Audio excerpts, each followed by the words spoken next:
All right, working on giving a few tips on tearing out a rally cluster on a B-body 71 through 74, Chargers, Roadrunners, Satellites, any of that kind of stuff.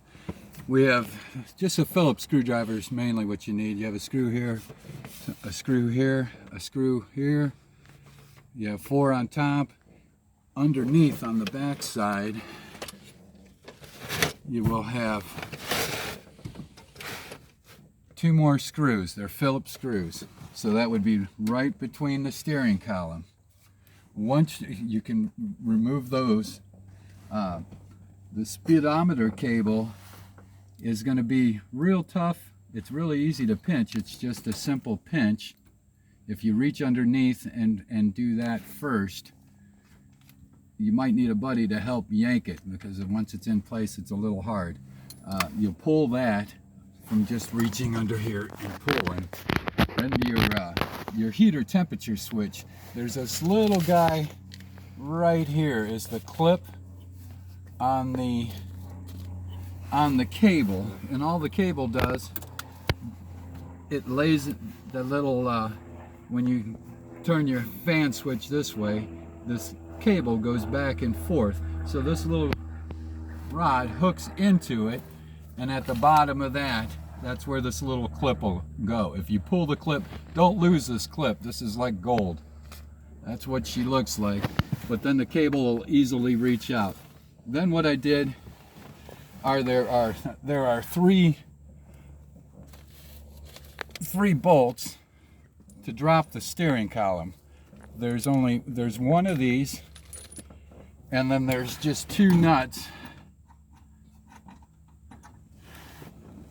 Just a nut like that to drop it. The other one is set up with a ground wire. The ground wire goes from the steering column here. There's one nut that comes off. Then there's another nut. This is your third that goes to the steering column that holds it up in place. That gives you more room to get the steering column out, and it also just gives you more room. So once you've taken off the 4 screws and the 2 from the back, you can see I still have the light switch on and the wiper switch on. Thing is, with a wiper, with the headlight switch, in order for you to pull this mechanic out, you have to be able to push the button. You'll wind up pulling the headlight switch out. If you push the button, boom, it's magic, it comes out. You're never going to be able to reach it when it's way up in here. So the wiring harness can stay in there. So you can also open up the AC vent if you'd like. If you take out the 2 screws, you pop this open, where your temperature gauge is, you'll see over here that these are little 3/8 nuts. This is where your heater, fan, and control switch come from. So those are 7/16. Anyhow, so what I did is then it's 5/8 to remove the radio. Pull your knobs. Then you can simply tilt this down. You won't get much more room than that. You can see your wires and everything else in the way. You'll pull more to the right, or you have to lift up. Once you come down, lift up about 1 inch. You might fight, but then pull to the right. That'll give you access. You will not be able to, if your speedometer is still plugged in here, there's no way you're going to get this kind of reach. That might be when you might, if you messed up the order, go back under and unplug that. Then you just unplug your light switch, your wiper switch. Then on the side, you'll have your heater, fan switch wiring, and the vacuum wiring. Once you get that done, you can pull out your little vacuum hoses. There's plenty of room here, and they just unplug as well.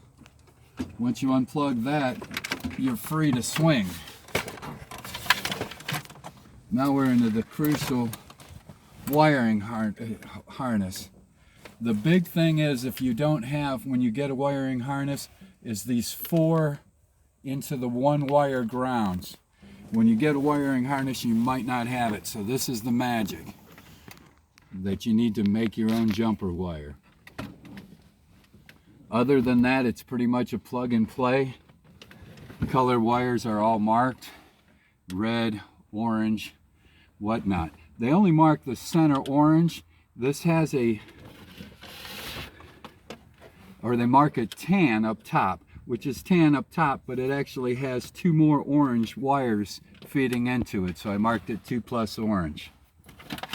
Other than that, it's a plug and play. If you want to look at how the wiring color is, there you go.